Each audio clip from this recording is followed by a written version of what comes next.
Okay, so today we're going to work on creating a spot color or selective color photograph using GIMP.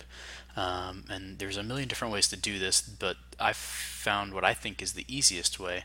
So we'll take you through that really quickly here and show you what hopefully a finished product might look like.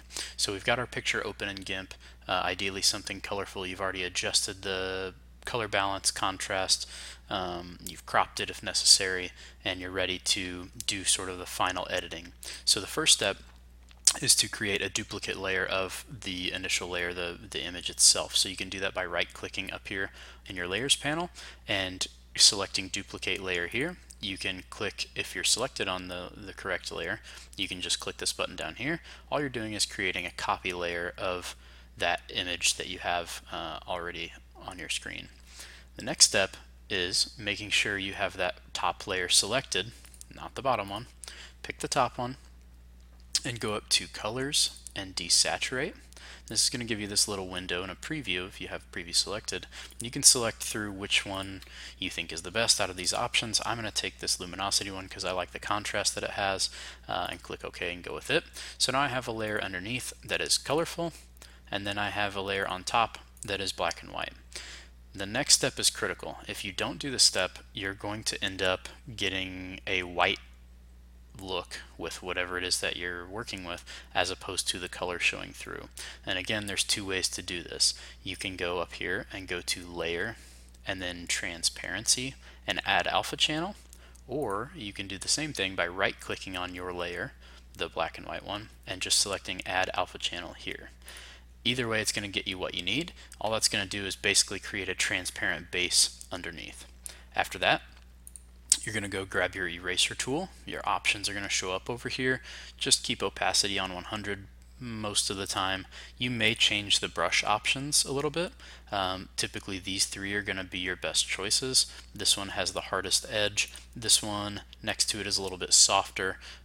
If we do a quick preview and make this thing really big, you can see that this has a really soft, fuzzy outline as opposed to this one, which is going to be a little bit more of a solid edge spot.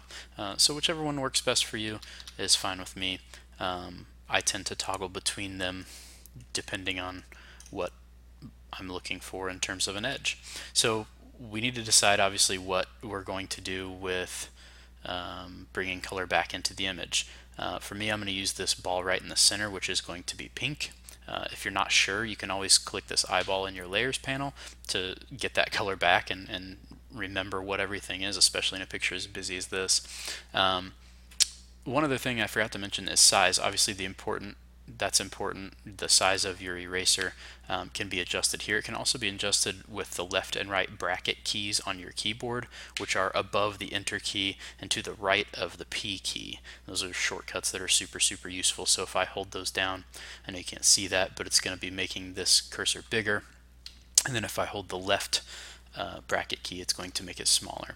So all you're doing here is painting in whatever you want to be in color, right?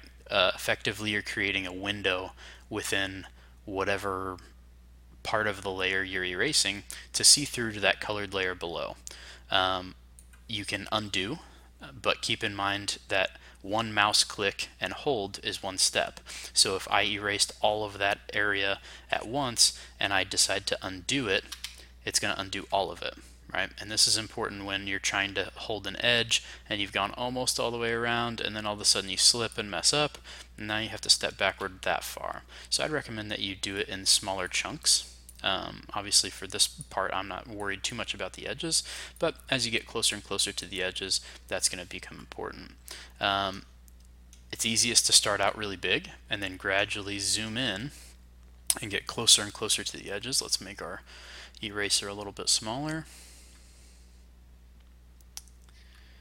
and just very slowly kind of work your way around. You can zoom in as close as you think you need and kind of work your way back and forth and just get those edges nice and clean. Okay, I've got a finished example here ready to go, already saved and compressed into one layer. The last step of this process after we're done is to go over to your layers panel again, right click and flatten image, which is going to be at the bottom, and that will merge all your layers down to one layer. Then of course you'll do your saving or exporting depending on what type of file you're trying to end up with, and you're all set.